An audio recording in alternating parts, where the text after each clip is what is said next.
Vou falar de algo moi interesante. É que eu tiña sempre unha especie de debate con un amigo meu no que eu dicía que todos os seres humanos sentimos igual e que nos diferenciamos polo que facemos con iso. E el dicía que non, que o ser humano cada un é único e así.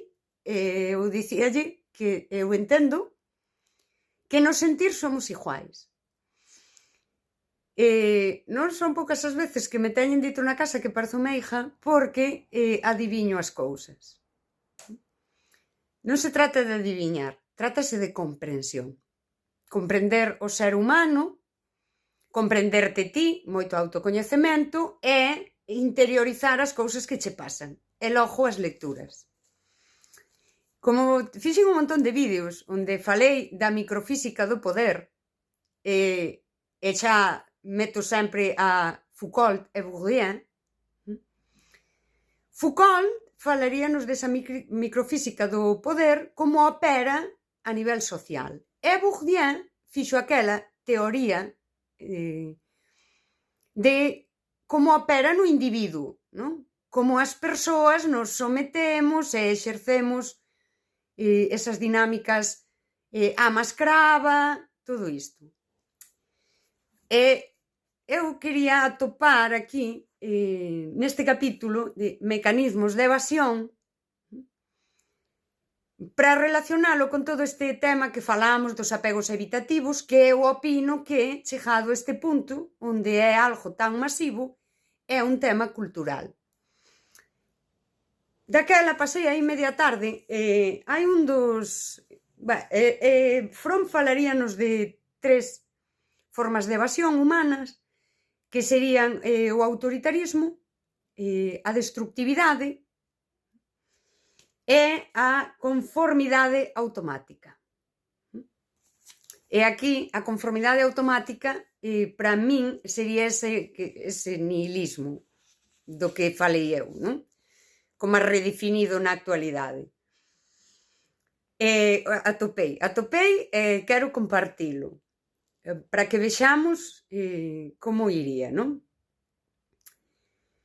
A conformidade automática, para expresarlo con pocas palabras, el individuo deja de ser él mismo. Adopta por completo el tipo de personalidad que le proporcionan las pautas culturales y, por lo tanto, se transforma en un ser exactamente igual a todo el mundo y tal como los demás esperan que él sea. La discrepancia entre el yo y el mundo desaparece, y con ella el miedo consciente de la soledad y la impotencia. Es un mecanismo que podría compararse con el mimetismo de ciertos animales. Se parecen tanto al ambiente que resulta difícil distinguirlos entre sí. La persona que se despoja de su yo individual y se transforma en un autómata idéntico a los millones de otros autómatas que lo circundan, ya no tiene por qué sentirse solo y angustiado. Sin embargo, el precio que paga por ello es muy alto, nada menos que la pérdida de su personalidad. Para min, neste párrafo, Fromm describe como opera, que é o que hai na nosa psique, non? A parte psíquica que fai que entremos nesa microfísica do poder. Para non enfrontar a nosa liberdade, non facernos cargo con todo o que implica, sí?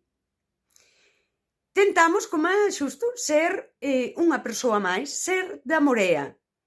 En vez de exprimir aquel potencial real humano que ti tes e todo isto, pero xa non me quero ir a Aristóteles tamén, non? Adáptaste. En vez de mirar o cantil que é a liberdade e todo o que implica, e superar ese medo e decidir ser ti libre, o que faz, pois sería eso, adaptarte. Adaptarte a que? Ao social, ao cultural, o que din as outras persoas. Esa conformidade automática. E aí, con esa necesidade de evadirnos, de enfrontar a liberdade, opera a microfísica do poder. Eu, creo que xa o dixen nun vídeo, lín Momo ao tempo, lín xusto despois de reler El miedo a la libertad, e este parágrafo, son un par de párrafos, tamén aparece en Momo. Al principio, uno no nota gran cosa. Un día, uno ya no tiene ganas de hacer nada. No le interesa nada, se aburre, pero esa desgana no desaparece, sino que se queda y va aumentando poco a poco. Va empeorando de día en día, de semana en semana. Uno se siente cada vez más malhumorado, con un vacío más grande en su interior. Cada vez más insatisfecho consigo mismo y con el mundo. Después, ese sentimiento va cediendo.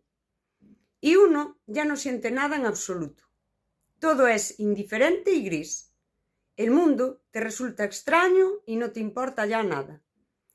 Ya no se siente ni ira ni entusiasmo. Uno ya no puede alegrarse por nada ni entristecerse por nada. Se olvida de reír y de llorar. En ese momento, uno siente frío en su interior y ya no puede amar a nadie ni a nada. Cuando se llega a este punto, la enfermedad ya es incurable, ya no hay retorno. Uno va vagando de un lado a otro con gesto vacío y gris y se vuelve exactamente igual que los hombres grises.